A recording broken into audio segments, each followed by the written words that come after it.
Archangel Michael. Call in the great Archangel Michael when you are down or ill to create an infill and strengthen your will. Be clear my eyes, be open my mind, an everlasting lullaby. Protect mankind, protect mankind. Cross into the abyss, gateway to my soul, journey without end. I am home, I am home. Michael my protector, a branch of the vine, a golden warrior, shield and sword, God impulse, a being of the divine. Be honest my lips, trembling speak, flame of spirituality, empowering the meek. His cosmic strength is yours to reap. With inner courage, awake from your sleep. Be gentle, my heart, flower of my body, origin of love, scent of honey, sacred sanctuary entwined with heaven, soft as a dove when within his presence. Enter his world, see him there, consciousness of Christ in every stir.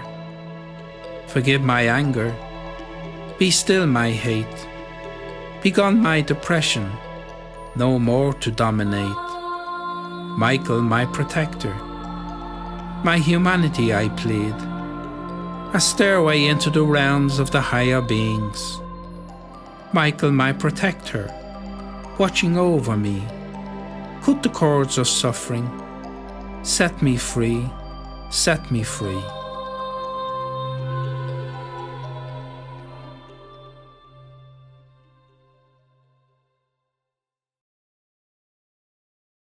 Be strong, and try my puppet, break your chains. Imprisoned soul weeps for change, crying out like sobbing rain. When freedom comes to your inner child, suppressed emotions fight to survive. When broken child begins to smile, your adult heart comes alive. As your heart starts to heal, a shining light the world will see. Back in your body you will be. When you are what you can be, God's plan for you can be revealed. Then what's revealed frees your heart. Your journey on this earth can start, and start it will. Then you will grow. All around you they will know you are free, and your soul, no more a puppet but in control. The puppet becomes a puppeteer, who pulls the strings with love, not fear. So now your soul, once alone, is welcomed back, welcomed home. When your soul has been secured, love and peace will be yours. Then your eyes, now opened wide, in your mind the truth you'll find, that treasures of this earthly plane are but whims of man's own gain. Fears you have are from within, prison bars are in your head. Confront the masters of your strings, no more a victim you will be. Freedom's but a thought away, a slave no more you need to say. Say it morning, noon and night, say it when your heart's in fright. Seep the thought into your head, let it be your daily bread. When it's in, lock it away. A slave no more you'll be this day. The secret of a peaceful heart, God's love, self-love, is where you start.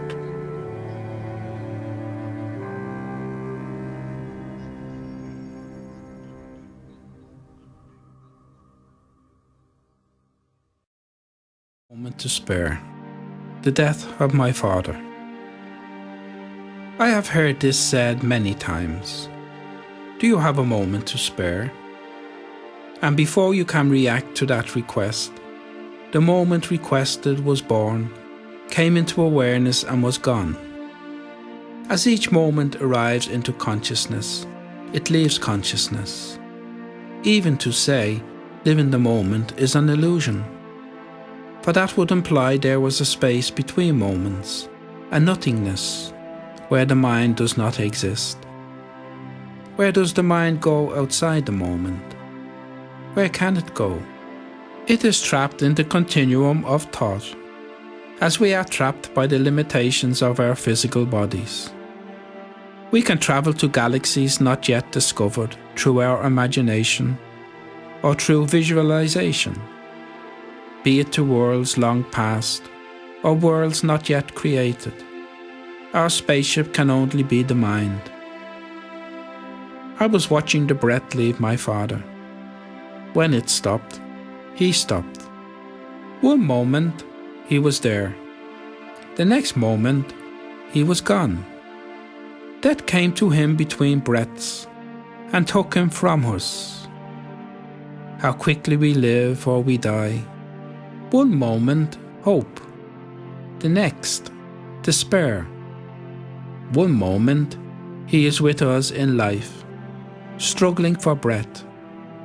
Then grief enters the room. God takes him home, and we make plans to bury him through our tears. When those traumatized by his beautiful death left the room, I was there alone, and in my grief, I placed my hand on his heart. I was praying, wishing, hoping his heart would rise up and connect with me again. For a brief moment, my mind played a trick on me. I thought his heart was beating. I begged him to open his eyes, and my selfish self was willing him to come alive and live with his pain, so that I would not have to live with mine. As my fantasy turned to reality, I knew his death mask would not be coming off. Lazarus, as we fondly called him, would not rise again. The porters came to take him from the room. I kissed him and reluctantly walked away. I then set my face against the sadness of the day. As the day unfolded, memories came flooding in. I remember combing his hair and him loving it sitting on a hospital chair. Each stroke a stroke of love, for in the sadness of my heart I knew soon he would not be sitting there. I would take him to shower every day, for MRSA had colonized him, and if not stopped, would take him away. In the early morning, before the city was awake, I would drive 30 miles to wash his feet. He would sit there and take it all in. "Ah, that's grand," he would say. He then had his cup of tea, relaxed and talked to me. Our conversations were precious, and now he is gone, they are forever in my heart as treasures. And I remember a couple of his favourite songs, Thank Heavens for Little Girls and Ghost Riders in the Sky. He would belt them out with gusto when I was a kid. I would look at him and forgive, for my unconscious mind knew soon after our conversations he would not live. I washed and shaved him nearly every day. He was an impeccable man who loved to be seen as clean as a pin. I continued on walking into the chilly wind. I closed off the memories, for I did not want my grief to be seen. I love him, and when on my daily walk, we continue our conversations, on and off.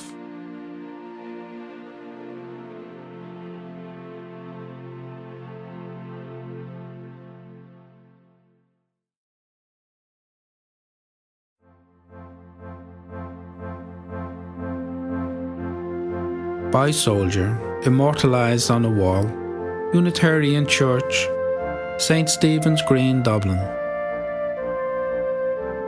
Is it worth a life? Your name inscribed on a brass plate, hanging on a church wall. Your death portrayed to all those sitting in the pew of how in Flanders fields you came to fall. A boy soldier's life, sacrificed in Flanders fight. Is it worth a life? A white cross under a crying sky, in a poppy field, waving to your soul goodbye, while overhead the clouds sigh. Is it worth a life? Cannon fodder, ordered by a general's eye, the order for you, a boy soldier, to die. Is it worth a life? A hole in the ground, where bits of you is all they found. Is this why you were born? Your sad memory left for future generations, something to read on a wall of how in Flanders fields you came to fall.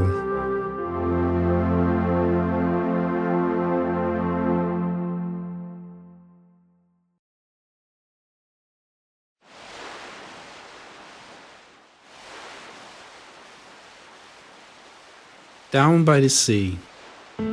Down by the sea I met myself. My heart was soft, my eyes were wet. I said hello, how do you do? It's been so long since I last met you. Struggles come, struggles go. I lost myself in the afterglow. Now I am back, and in my power I no longer have to defend my tower. A battle axe once split me in two. The war is over, and I came through. Yes, I came through. My dear friends, so can you.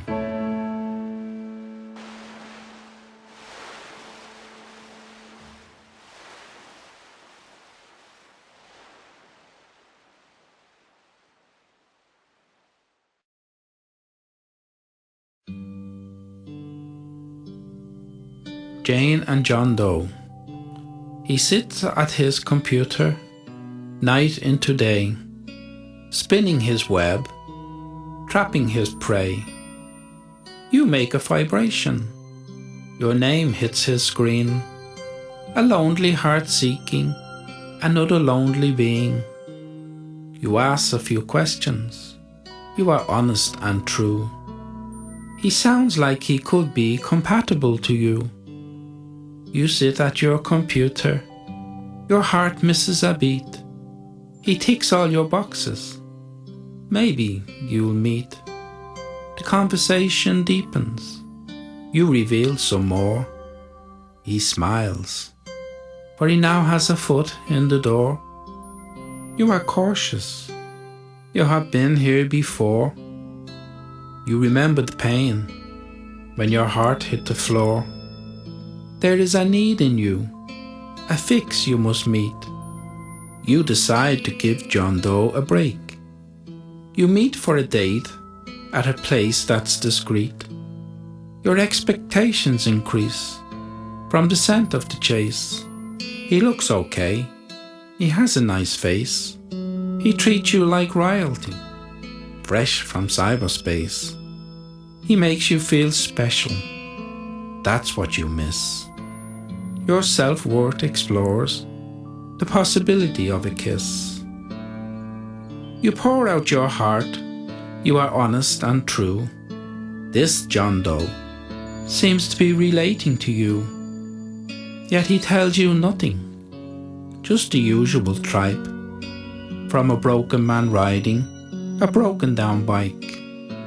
The night tortures on, his mask starts to slip. His bullshit makes you shoot from the hip. You tell him home truths. It goes over his head, because this is his thing. This is his game. Your beaten self, searching for love, retreats from cyberspace. and a silver-tipped tongue. You then understand. This sight is not real. It's just another click on the internet screen. Your broken heart, another notch on his gun. He moves up the board. His destination is fun. You are too innocent. You are out of your league. His sight is polluted by vagabonds and soul thieves. You are not a statue. You are a spirit filled with love, a diamond twinned with roses. In this cloak and dagger world, his sight is poison, not meant for you. The name of the game is, don't tell the truth.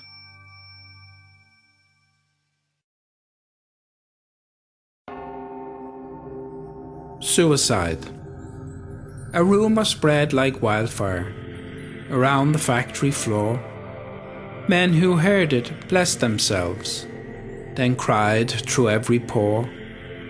The whisper said a woman was dead, because she could take no more. The machines went silent. The echo shocked each man to the core. The rumour yet confirmed. A man's wife opened the oven door. The rumour now revealed as fact. All eyes turned towards the stricken man. He was inconsolable. His wife lay dead by her own hand. His poor father helped him as he stumbled and fell. His face was white with grief, and grief welcomed him to hell. Grown men turned away, disgusted by this fact of life. Every man knew the man's father, and all men prayed for his wife. The machine stayed silent. Each man's stomach was tight. But for the grace of God, that could have been my wife. In her sadness, in her madness, she opened the oven door. The gas entered her lungs. The poor thing was in pain no more.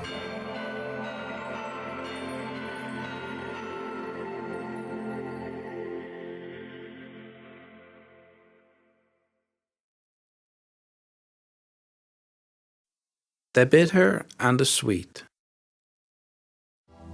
Tyranny of thought, your mind out of control. A raging bull in a china shop, a mannequin's soul. Descend into the underworld, where tears and sorrow dwell, where devils and demons welcome you, your manifested hell. The world is in constant motion. Problems come and go. Thoughts grow out of nothing. Like the wind they forever blow, and like the wind they will flow into nothing when you can let them go. When you are weary and your body cries out for rest, is every problem you encounter a noose around your neck? When you say no, do you make it count, or is it insignificant before it leaves your mouth? Are you a servile being, always dumbing down, an alabaster stone, scratching around? The world is a mirror, a reflection surreal. Do you surrender to the image to protect your self-esteem? Make lemonade out of lemons. From the bitter, taste the sweet. From the negative, create the positive. What has adversity got to teach? Become an alchemist of the spirit. Turn water into wine. Break the cycle of conditioning that bedevils humankind. When you are angry and cry out, "Why me?" do you not take ownership of the life you are meant to lead? Do you know every human being leaves a footprint into their past? It is your choice to make it last. If you set it in sand, it can be twisted and turned by another human's hand. If you set it in stone and cement it in, it cannot be changed by another human's sin. Go into God's world today and sit on Mother Earth. Tell her about your pain and all the lessons you learned. Tell her you were lonely and thought the world would end. Tell her how it affects you when the chaos of life descends. Tell her how you feel and what hurt you the most. Tell her about the time you felt crucified on the post. Tell her you don't sleep and wake up every night. That little white pill you popped needs to be doubled twice. Tell her why you do it, to stop the dreadful dreams, the subconscious monster let loose that causes you to scream. Now, tell her about the blackness which walked in front of you. Tell her how you stumbled about in other people's shoes. Tell her how you used your mind to cut you like a knife. Tell her how you realized you alone are responsible for your life. Tell her what happened when you stopped dragging up the past. Tell her you are in balance now, for nothing in life lasts. Tell her your intention is set, a stronger self where your needs are met. Tell her your journey has now begun. The path to awareness is the race you must run. To survive in this world, you must go within. Access your inner strength. Let your authentic life begin. You are in power now. Your intention is clear. A stronger self is the message you must hear. You must honor yourself, be kind to you, and sing your own tune. For we spend our lives living on a stage. Each day is a turn of that precious page. For the present is where we dwell. Anywhere else is the hard road to hell. Then you realize the buried truth, that what you think about expands, and your future is in your own hands. Now, tell her about God and how He entered your life. When you handed everything over, your spirit then took flight. Your life flowed in an instant, and now everything is right.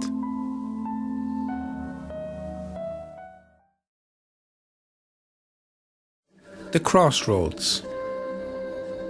I am listening to my soul, my journey bitter, my childhood sold, to hunger of my body, insecurity of my mind, the truth of the chaos, the squandering of the child. Within my insecurity, a prisoner doomed by my thoughts, flickering from positive to negative. Opportunities were lost. From the womb isolation, a dishcloth hanging out to dry, each drip a drop of sadness for that buck-toothed, runny-nosed boy. My life now, nowhere left to run, at last to face my devils and demons, dismantle the ticking bomb, must now take control, resolve my life. Stop blaming God for those dark nights, so incomplete, so lonely, so on my own, when the blanket over my head was my only comfort zone. Yet I knew deep within me, in shadow or in sun, I would meet the devil at the crossroads, when a decision must come. Do I take the easy path? Do I drink the devil's spawn? Do I sink or swim, or expose the bomb? For we all have a ticking bomb, primed from our past, a minefield of memories that can blow us apart. We are all so fragile, and must comprehend the glue that holds us together is God's compassionate hand.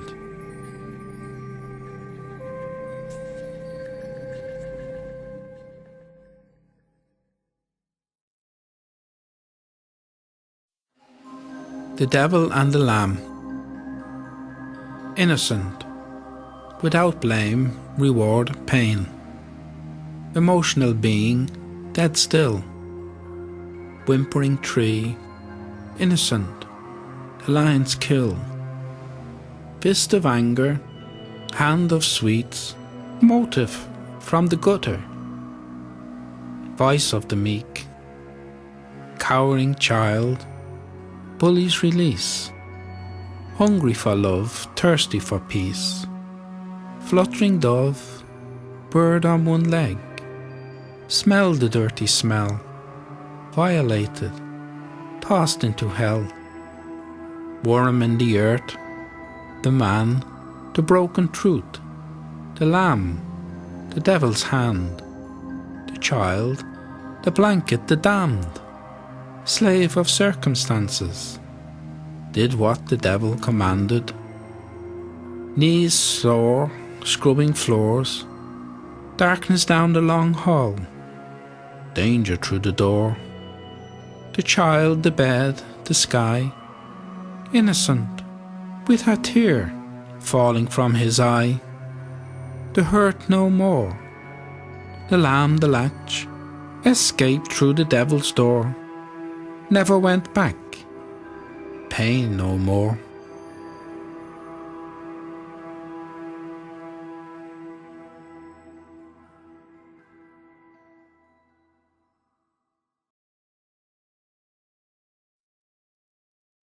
The Widow's Lament. My name is Peg Murphy, from Newtown village at the foot of Ovidstown Hill, in the year of our Lord the 19th of June, 1798. A name and a date that will forever haunt me for as long as I live, for that is the date when my beautiful croppy boy was killed.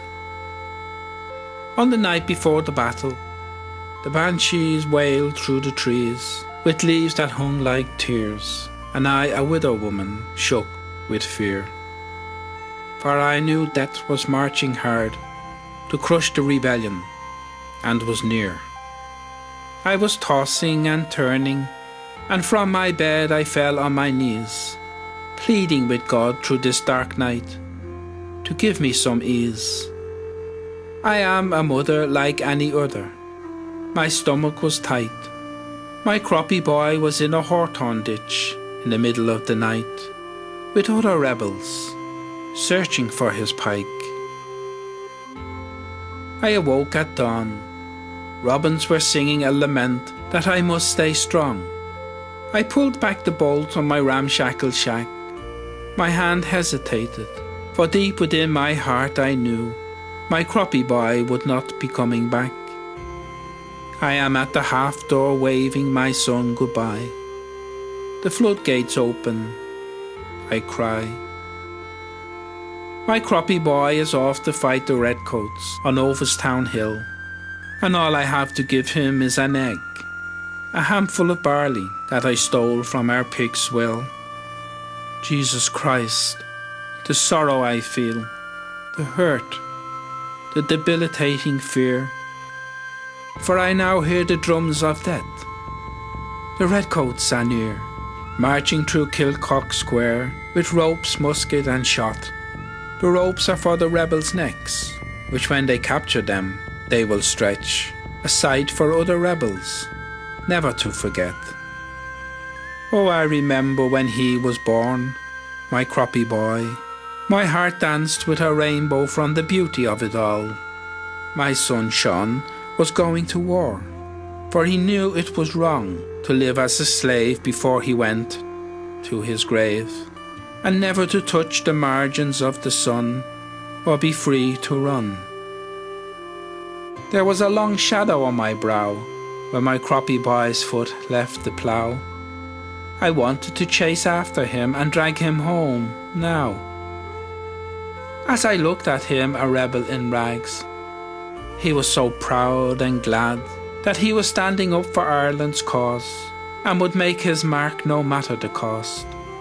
For the prize was freedom, for if they won the fight, Dublin would fall, and send the redcoats back where they came from. But alas, It was not to be. My beautiful son lies dead under a willow tree, his insides left there for all to see. Oh, woe me, a widow woman without a son, now a living banshee, who cannot accept the death of my croppy boy, who was only 17 years young. The barley grew out of their pockets. The Battle of Ovidstown Hill, Newtown, 1798. The night before the battle, on the 18th of June, 4,000 rebels were deployed behind ditches and under a killing moon. They sang songs of old Ireland, told stories of its needs. They told of toil and murder, and how they are made to bleed. They told of tyranny and death, from hunger and disease. They told of their children dying, like feathers in a breeze. No more to plant the barley, no more to sow the seed, no more to toil under an Irish sky, in a foreign landlord's field. The redcoats came marching, with musket, cannon and sword. The croppy boys were waiting in ditches, waiting for war. They were undernourished, no full bellies on this battlefield. An egg, a pocket full of barley, and a want in their hearts to be free. They charged the hated redcoats. Grape shot and musket cut them down. They died between hedges and ditches. Their blood nurtured the ground. 200 croppy boys lie dead, from musket, cannon and sword, and from their pikes a battle cry, rise up and take no more. They fled to the bog of Allen. The redcoats hunted them down, butchering the freeing rebels, then sacking old Prosperous town. Under an Irish sky, where their lonely bodies lie, they lay their heads on hawthorn beds, and larks filled the sky. The barley grew out of their pockets, and gave an almighty sigh. The hedge witch was waiting in glorification, waiting on them to die. The night before the battle, on the 18th of June, the village of Newtown lay awake, under a killing moon.